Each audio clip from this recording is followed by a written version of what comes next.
కట్టా రామచంద్రారెడ్డి గారి మరణం మనకు తెలుసు. పోలీసులు ఎన్కౌంటర్ చేసినామని చెప్తున్నారు, లేదు కాల్చి చంపేశారని ఆ కుటుంబ సభ్యులు ఆరోపిస్తున్నారు. కోర్టుకు వెళ్ళారు. సుప్రీంకోర్టు కూడా ఆయన బాడీని ఫ్రీజ్ చేయండి, ఛత్తీస్గఢ్ హైకోర్టు ఇచ్చే జడ్జిమెంట్ తర్వాత మాత్రమే తదుపరి చర్యలు తీసుకోవాలని కోర్టు చెప్పింది. సో ఇప్పుడు ఆ ఫ్యామిలీ న్యాయ పోరాటం చేస్తున్నది. సో మనం మాలతి గారు ఎవరైతే కట్టా రామచంద్రారెడ్డి భార్య ఇంటర్వ్యూ కూడా మనం చేశామో ఆమె కొన్ని విషయాలు చెప్పారు. వాళ్ళ కూతురు ఉన్నారు. సో వాళ్ళ కూతురు కూడా మనతో ఈ ఆడియోలో మాట్లాడబోతున్నారు. విషయం ఏంటంటే 2008లో ఆయన అండర్ గ్రౌండ్కి వెళ్ళారు. 2008లో తన భార్య మాలతిని పోలీసులు అరెస్ట్ చేసి జైల్లో పెట్టినప్పుడు ఆయన అండర్ గ్రౌండ్లోకి వెళ్ళిపోయారు. సో వీళ్ళు రాస్తున్న ప్రజల కోసం మాట్లాడుతున్న మాటలు, రాస్తున్న రైటింగ్స్ ఇవన్నీ కూడా పోలీసులు వీళ్ళంతా మావోయిస్టు పార్టీకి అనుసంధానంగా ఉన్నారని చెప్పి వీళ్ళని అరెస్ట్ చేయడం జరిగింది. సో భార్య అరెస్ట్ కావడం, ఆయన అండర్ గ్రౌండ్కి వెళ్ళడం, ఇద్దరు పిల్లలు ఆ రోజు 15-16 సంవత్సరాలు ఉన్న కొడుకు కూతురు ఇద్దరు వాళ్ళ కుటుంబ సభ్యుల దగ్గర పెరిగారు. ఎందుకంటే తల్లిదండ్రులు ఇద్దరు, తల్లి జైల్లో ఉంది, తండ్రి అడవుల్లోకి వెళ్ళిపోయాడు. ఒకసారి ఆమె కూతురుతో మాట్లాడదాం. నమస్తే అండి. మీ పేరు? స్నేహ. మీ మదర్ అరెస్ట్ అవ్వడము అండ్ మీ ఫాదర్ అడవుల్లోకి వెళ్ళిపోవడం, సో తర్వాత మీ లైఫ్ ఎట్లా జరిగింది? అమ్మ అరెస్ట్ అయిన తర్వాత ఇంటికి తీసుకొచ్చి సర్చ్ చేయాలి, ఓపెన్ చేయండి అని చెప్పేసి మమ్మల్ని బెదిరించారనమాట. మీరు ఎవరు, ఎందుకు తెరుస్తాను నేను, మాకు తెలియదు కదా ఏం జరుగుతుందో అనేది. అరెస్ట్ చేస్తాము, ఓపెన్ చెయ్యండి, ఎవరున్నారు ఇంట్లో, ఏం దాచిపెడుతున్నారు మీరు, మిమ్మల్ని తీసుకెళ్తాము అనుకుంటూ డోర్ ఓపెన్ చేస్తే ఇంట్లోకి వచ్చేసి ఇంకా అన్నీ చూసుకొని అమ్మని తీసుకొని వెళ్ళి అన్నీ చేసి ఇంకా మమ్మల్ని కూడా ఒక ఆల్మోస్ట్ 2-3 months హౌస్ అరెస్ట్ లాగానే పెట్టారు. ఎక్కడ ఏరియాలో? అది బిలాయిలో ఉండేది మేము ఆ టైంలో. సో స్కూల్ కి మేము వెళ్ళినా మా వెనకాల ఇద్దరు పోలీస్ వాళ్ళు రావడం, మేము రిటర్న్ వస్తుంటే మాతో ఆ స్కూల్లో మేము ఎంతసేపు ఉంటే అంతసేపు వాళ్ళు స్కూల్లో ఉండడం. అప్పుడు తమ్ముడికి 10th బోర్డ్స్, నాకు 12th, అంటే అక్కడ నేను ఇంటర్మీడియట్, చిన్నవాడు. సో అతనికి 10th, నాకు 12th. మేము స్కూల్ వెళ్ళడం మొత్తం బంద్ అయిపోయింది మాది ఇంకా జనవరి నుంచి. దాదాపు ఏప్రిల్లో ఎగ్జామ్స్ ఉంటే ఏదన్నా ప్రాక్టికల్ ఎగ్జామ్ ఉంది, అది ఉంది, ఇది ఉంది అని ఎవరన్నా ఇన్ఫర్మేషన్ ఇస్తే వెళ్ళడం స్కూల్ కి తప్ప ఇంట్లోనే మొత్తము. ఎవరు చూసుకున్నారు ఇక్కడ? మీ ఇద్దరే ఉన్నారా? మేము ఇద్దరమే. పేరెంట్స్ లేకుండా ఇద్దరే ఉన్నాము. అయితే మేము ఉన్న తర్వాత చాలా, అంటే ఒక ఆల్మోస్ట్ 1.5 month మేము ఇద్దరమే ఉన్నాం ఇంట్లో. దాని తర్వాత వచ్చారు మా పెద్దమ్మ వాళ్ళు వచ్చారు, కాకపోతే ఎవరిని ఇంట్లోకి రానివ్వలేదు, బయట నుంచేలే, అంటే మెయిన్ గేట్ ఉంటుంది, హౌస్ అరెస్ట్ లాగా చేశారు. హౌస్ అరెస్ట్ లాగానే ఇంకా ఎక్కడికి వెళ్ళినా కూడా ఉండడము, లేదా ఇంట్లోనే ఉండండి అని చెప్పడము. మా పెద్దమ్మ వాళ్ళు కూడా వస్తే బయట నుంచేలే చూపించి అట్లీస్ట్ చేతులు కూడా కలపనివ్వలేదు అనమాట. ఒక గేట్ అడ్డు ఉంటే ఆ గేట్ బయట వాళ్ళు ఉన్నారు, ఇటు లోపల మేముంటే మీరు గుర్తుపడతారా వీళ్ళని అని అంటే అవును మా పెద్దమ్మ మా అమ్మ వాళ్ళ అక్క అని చెప్పాను నేను. ఓకే అని చెప్పేసి కలవనివ్వండి, లోపలికి రానివ్వండి అంటే లేదు అలా కుదరదు, పర్మిషన్ లేదు మాకు, మీరు గుర్తుపట్టారు కదా అందుకే వీళ్ళని వదిలేస్తున్నాము అని అన్నారు. వాళ్ళు వెళ్ళిపోయాక ఇంకా మళ్ళీ మా పెద్దమ్మ వాళ్ళు అడ్వకేట్స్తో మాట్లాడి, మా బాబాయ్ వాళ్ళందరితో మాట్లాడి ఏదో అక్కడ పర్మిషన్ తీసుకొని లాస్ట్కి మా పెద్దమ్మ వచ్చి ఒక 1.5 month మాతో ఉన్నారు. దాని తర్వాత ఇంకా మళ్ళీ మా నాన్నమ్మ వచ్చి ఉన్నారు మాతో పాటు. మా నాన్నమ్మ అప్పట్లో 65 years అనుకుంటాను. పాపం ఆవిడ కూడా వచ్చి ఉన్నా కూడా వాళ్ళు అంటే ఇంటి చుట్టూ తిరిగే వాళ్ళు ఎప్పుడు. ఇదంతా మీరు ఆ ట్రామా ఇదంతా ఎట్లా మీకు ఎట్లా భరించారు మీరు? ఇదంతా తెలీదు. మీ ఫాదర్ ఇలా నక్సలైట్ అని చెప్తారు, మీ మదర్ అంటే మాతోటే ఉండే కదా నిన్నటి వరకు అని మేము.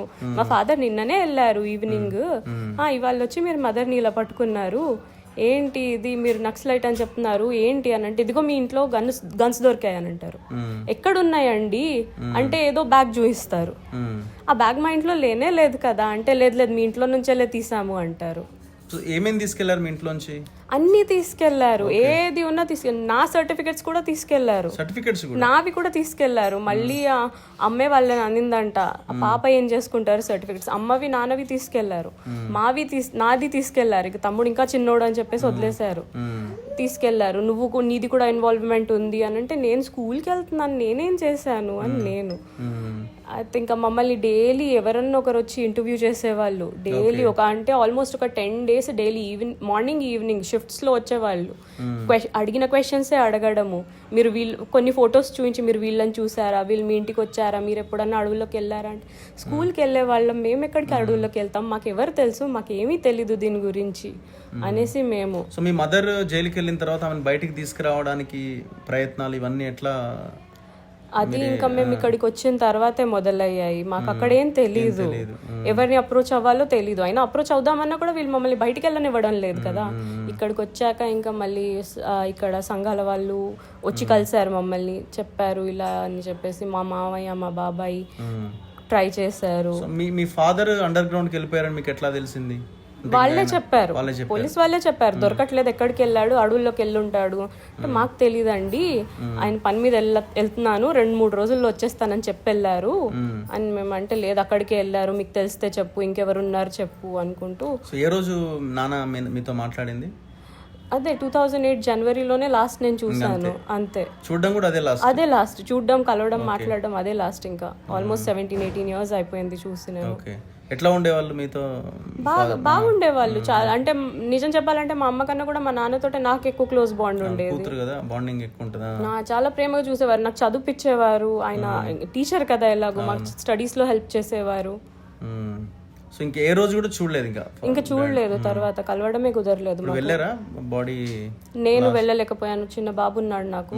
సో అందుకని పెద్దమ్మ వాళ్ళే వద్దన్నారు, అంత దూరం ట్రావెల్ చేయడం బాబుకి ఇబ్బంది అవుద్ది అనేసి ఇంకా వస్తేనే చూడడం నేను. సో మీ స్టడీస్ ఎక్కడైనా డిస్టర్బ్ అయ్యాయా ఈ మధ్య కాలంలో? మీ బ్రదర్ మీవి చాలా డిస్టర్బ్ అయ్యాయి. యాక్చువల్లీ మా అమ్మ అరెస్ట్ అయిన తర్వాత అంటే ఎప్పుడు కానీ నేను ఫస్ట్ క్లాస్ మార్క్స్ వచ్చే నాకు మా తమ్ముడికి ఏదో అలా పాస్ అయ్యామన్నట్టు ఉండే అమ్మ అరెస్ట్ తర్వాత. ఎందుకంటే వాళ్ళు డైలీ వచ్చి ఇంటర్వ్యూ పేరుతోటి ఇల్లంతా చిల్ల చదరం వాళ్ళు ఒకసారి వచ్చారు, మొత్తం సెర్చ్ చేశారు, అన్నీ తీసి పడేశారు, సెర్చ్ చేశారు, మేము సర్దుకున్నాం. 2-3 days తర్వాత మళ్ళీ వచ్చి ఇంకో టీం అలానే చేయడం, మాకు అదే పనితో సరిపోయేది. ఇల్లంతా వాళ్ళు పరిచి వెళ్ళడం, మేము సర్దుకోవడం, మళ్ళీ ఫుడ్ కూడా అంటే ఇంకా మేమే వండుకోవాలి. మాకు వచ్చింది ఏదో పప్పు బియ్యం ఏదో పెట్టుకొని తినడము. మా పెద్దమ్మ వాళ్ళు వచ్చే వరకు 1.5 month మేము అలాగే ఏదో ఒకటి అలా జరుపుకున్నాం. మళ్ళీ అట్లీస్ట్ ఒక 10-20 members ఇంటి చుట్టూ ఉండేవాళ్ళు. సో ఈ మధ్య అంటే ఇదంతా అయిన తర్వాత మీరు సరే కష్టపడ్డారు, ఫ్రీ సీట్స్ ఎక్కడో ఎవరో ఒక హెల్ప్ చేస్తే ఉద్యోగాలు వచ్చినాయి, మీ మదర్ వచ్చారు, ఫాదర్ ఆయన అలా అయిపోయింది. అంటే ఏమనిపిస్తుంది? అంటే ఈ సొసైటీలో మీరు పడ్డ ఈ బాధ ఇదంతా ఏమనిపిస్తుంది? తండ్రిని కోల్పోయారు, తల్లి 11 సంవత్సరాలు జైలు జీవితం నుంచి బయటకు వచ్చింది, సో మీ లైఫ్ డిస్టర్బ్ అయింది. ఇదంతా చూసిన తర్వాత మీకు ఏమనిపిస్తున్నది? ఇక్కడికి వచ్చిన తర్వాత వాళ్ళు చేసే కాజ్ అర్థమయ్యి నాకు అనిపించింది వాళ్ళు చేసే కాజ్ కరెక్టే, కాకపోతే జనాదరణ లేదు దానికి ఎక్కువ. జనాలు అర్థం చేసుకొని ఒకవేళ అందరం కలిసి పోరాడి ప్రభుత్వాలకు వ్యతిరేకంగా, ఈ కరప్షన్కి వ్యతిరేకంగా అందరూ పోరాడితే వాళ్ళ అడవుల్లో ఉండాల్సిన అవసరం ఉండదు, మేము ఇలా సఫర్ అవ్వాల్సిన అవసరం ఉండకపోతుండే అని అనిపించింది నాకు. అంటే మీలాంటి బిడ్డలు ఎంతో మంది కదా, చాలా రెడ్డి మాలతి గారి పాపగా మీరున్నారు, అవును, మీ అన్నున్నారు, ఎంతో మంది అడవుల్లోకి వెళ్ళిన వాళ్ళ పిల్లల పరిస్థితి అంతా ఇంతే కదా. ఇంతే నాకు తెలిసి ఇంకా చాలా మంది అయితే మాకన్నా దారుణం కావచ్చు. మాకన్నా అట్లీస్ట్ రిలేటివ్స్ ఉండే కొంచెం సపోర్ట్ చేశారు, రిలేటివ్స్ నానమ్మ ఉండే, మామయ్య వాళ్ళు ఉండే, హెల్ప్ చేశారు, సపోర్ట్ చేశారు, చదువుకున్నాము, ఏదో జాబ్ చేసుకుంటూ బతుకుతున్నాము. చాలా మందికి ఫ్యామిలీ సపోర్ట్ కూడా ఉండదు, వాళ్ళ పరిస్థితి ఇంకా ఘోరం. మమ్మల్ని కూడా అన్నారు వాళ్ళు, మీ ఫ్యామిలీతో ఏం వెళ్తారు, ఇక్కడే ఉండండి, మేము హాస్టల్లో ఉంచి మిమ్మల్ని చదివిస్తాము అనేసి.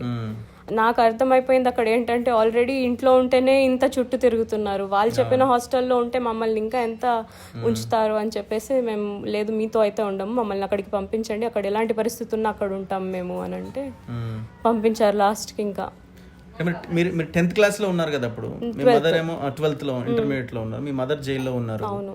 సో తను కలవడానికి వెళ్ళాలి, తనతో మాట్లాడాలి అంటే మీరు నైట్ పడుకునే ముందు ఒంటరిగా ఉన్నప్పుడు ఇవన్నీ గుర్తొస్తాయి కదండి. అంటే అవును, చాలా ఆ ట్రామా అనేది చాలా భయంకరంగా ఉంటుంది. అవును, మమ్మల్ని అంటే మాకు అసలు తెలీదు, వాళ్ళని జైల్లో పెట్టారు కదా, వాళ్ళని కలవాలి అని మాకున్న, ఎలా కలవాలో మాకు తెలీదు, ఎవరు తీసుకెళ్తారో మాకు తెలీదు. ఎన్ని రోజులకు కలిసారు మదర్? అమ్మ వాళ్ళని వాళ్ళు అరెస్ట్ చేశాక ఆల్మోస్ట్ ఒక 15-20 డేస్ తర్వాత మమ్మల్ని తీసుకెళ్లారు కల్పించడానికి. అది కూడా ఎందుకు అని అంటే, అమ్మ వాళ్ళు అక్కడ జైల్లో భూకడతాలు చేశారంట, మా పిల్లల్ని మాకు కల్పించండి అని. అలా అన్న తర్వాత వీళ్ళు తీసుకెళ్ళి, పోలీస్ వాళ్ళే అకంపెనీ చేశారు మాకు, అలా అక్కడికి తీసుకెళ్ళి ఒక 15-20 మినిట్స్ మాట్లాడినాక మళ్ళీ ఇంటికి తీసుకొచ్చేసారు. ఓకే. సో ఇక ఫాదర్ అయితే అసలు ఇంక చూడలేదు, కలవలేదు. లేదు లేదు. గుర్తొస్తుంటుందా ఎప్పుడు ఈ 17 ఇయర్స్ ఈ టైంలో? చాలా చాలా గుర్తొస్తుంటుంది, ఎందుకంటే బాండ్ బాగుండే కదా, అంటే ఒక ఫ్రెండ్ లాగా ఉండేది పప్ప. బాగా చదువులో అయినా స్పోర్ట్స్లో అయినా ఇంకా ఏదైనా కూడా హెల్ప్ చేసేది. సో ఆ బాండ్ వల్ల బాగా అనిపించిందా ఎందుకు అంటే అంత ఆయన ఎస్జిటి టీచరు, LLM చేసిన ఒక మంచి అడ్వకేట్, ఒక రైటరు, ఆయన ఏంటి అడవుల్లోకి వెళ్ళడం ఏంటి, ఎందుకు వెళ్ళినట్టు అన్న అక్కడ అనిపించిందా? మిగతా వాళ్ళ పిల్లలు, మిగతా వాళ్ళంతా వాళ్ళ వ్యాపారాలు, వాళ్ళ బిజినెస్లు అనిపించేది, మాకు కూడా అనిపించేది. అంటే మంచి లాయర్స్ మనకి తెలుసు ఎంత సంపాదిస్తారు, అదే అనిపించేది. వాళ్ళు ఉండుంటే మేబీ మేము ఇంకా మంచి లైఫ్ ఉండేదేమో అనేసి. కాకపోతే వాళ్ళ ఆశయం తెలుసుకొని అనిపించింది అనమాట, వాళ్ళు చేసే పని మంచిదే కాబట్టి పర్వాలేదు, ఎవరో ఒకరు పోరాడుతున్నారు కదా జనాల కోసము అనేసి ఒక ఫీలింగ్ ఉండి, ఇంకా సరేలే పర్వాలేదు అనిపించేది. కానీ ఇంత అయిపోతుంది అని ఎప్పుడు అనుకోలేదు. ఇప్పుడు మీరు పేరెంట్స్ కమిటీలు మీటింగ్స్ ఉన్నప్పుడు, ఇప్పుడు పేరెంట్స్ మీ చుట్టూ ఉండరు కదా, అవును, అట్లాంటప్పుడు కూడా మీరు ఇబ్బంది పడి ఉంటారు. కొన్నిసార్లు ఇబ్బంది అయ్యింది. ఫంక్షన్స్ ఉండవు, ఏమీ లేదు. నా పెళ్లి కూడా చాలా సింపుల్ గా చేసేసుకున్నాం, రిజిస్టర్ మ్యారేజ్ చేసుకొని ఒక చిన్న ఏంటి అంటే రిసెప్షన్ లాగా, చాలా చిన్న రిసెప్షన్. సో మీ మీ మీ మీ మీ యొక్క వాయిస్ని, మీ ఇన్ఫర్మేషన్ ఏమైనా మీ ఫాదర్కి పంపించే ప్రయత్నం అట్లాంటివి ఏమైనా చేసే ప్రయత్నం చేశారా మరి?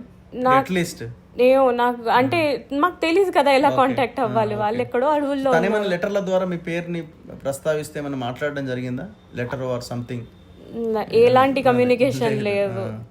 నాకు బాబు పుట్టినప్పుడు నేను అనుకున్నాను ఎలాగైనా తనకి తెలియజేస్తే బాగుంటుంది అనేసి, కానీ లేదు, ఇంకా అవకాశం లేదు. ఎప్పుడు అనిపించేది మా నాన్న మాతో ఎంత బాగా ఉండేది, ఎంత బాగా ఆడుకునేది, మా బాబుతోటి కూడా అలా ఆడుకుంటాడేమో అని ఒక ఫీలింగ్ వచ్చేది, కానీ కుదరదు. ఇంకా ఇప్పుడైతే అసలుకే కుదరదు అని అర్థమైపోయింది. రైట్ అండి, థ్యాంక్ యూ.